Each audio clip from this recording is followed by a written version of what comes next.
থাইল্যান্ডকে বলা হয় ডাবের দেশ। এখানে গেলে আপনি দেখতে পাবেন ডাবের তৈরি বিভিন্ন ধরনের খাবার।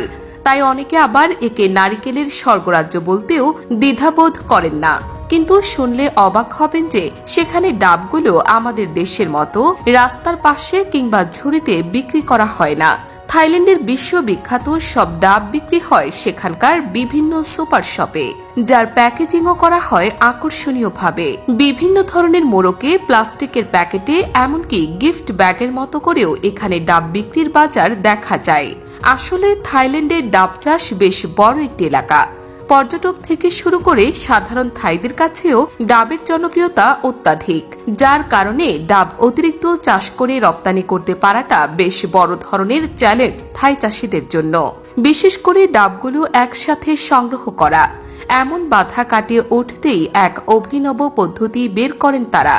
থাইল্যান্ডের চাষিরা যখনই ডাব সংগ্রহের সময় আসে, তখন আর চিরচেনা গাছ থেকে ফল পেড়ে হাতে করে কিংবা ঝুড়ি করে হাজার কষ্ট সহ্য করে যাওয়ার কাজ করছেন না। তারা এখন সব ডাব গাছ থেকে সরাসরি পানির মাঝে ফেলে দিচ্ছেন। তাদের এখন আর ভারী ঝুড়ি বহন করতে হয় না, কারণ সব ডাব একসাথে করে পানিতে ভাসিয়ে এক জায়গা থেকে অন্য জায়গায় নিয়ে যাওয়া যায়। শুধু তাই নয়, এ ব্যবস্থায় আগের থেকে অনেক গুণ বেশি ডাব চাষ এবং সংগ্রহ করা হচ্ছে বলে জানা যায়। কেননা পানিতে পড়ার কারণে একটা ডাবও নষ্ট হচ্ছে না, এমনকি ফলগুলোর গায়ে কোনো দাগও পড়ছে না। ফলস্বরূপ মিষ্টি পানির ডাব আবার দেখতেও সুন্দর হচ্ছে, যা পর্যটকদের আলাদাভাবে আকৃষ্ট করতে পারে। ডাবগুলোকে পানিতে ভাসিয়ে নির্দিষ্ট কালেকশন পয়েন্টে নিয়ে যান চাষিরা। এ সময় তাদের শুধু ডাবের সারিকে পানিতে টেনে নিয়ে যাওয়ার দরকার পড়ে।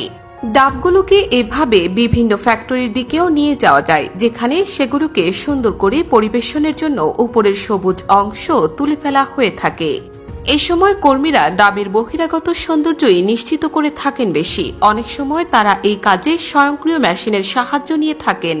মেশিনগুলো ডাবকে একটি সুন্দর আকৃতি দিয়ে থাকে। এরপর ডাবগুলোকে মেডিসিন মেশানো এক ধরনের পানির মাঝে ডুবানো হয়, যাতে এর উপরে থাকা যে কোনো ধরনের জীবাণু এবং পোকামাকড় ধ্বংস হয়ে যায়। এতে করে প্যাকেজিং এর সময় ডাবে কোনো দাগ কিংবা ধুলাবালিও চোখে পড়ে না।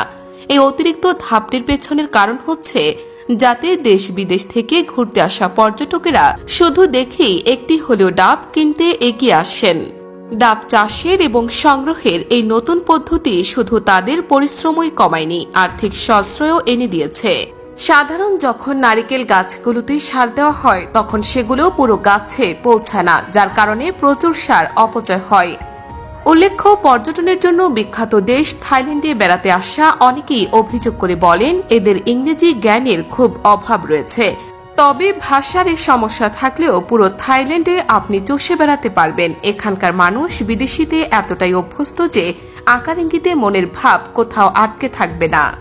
জানা যায় পশ্চিমাদের প্রতি থাইল্যান্ডের মানুষদের দুর্বলতা রয়েছে।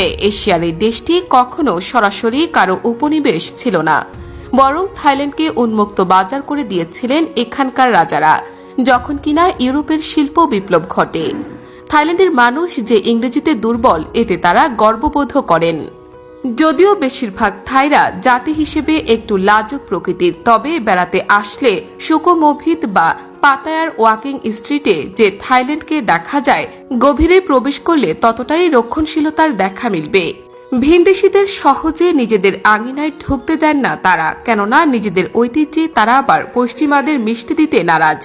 তবে মডার্ন থাইরা এই রক্ষণশীলদের থেকে এখন ভিন্ন।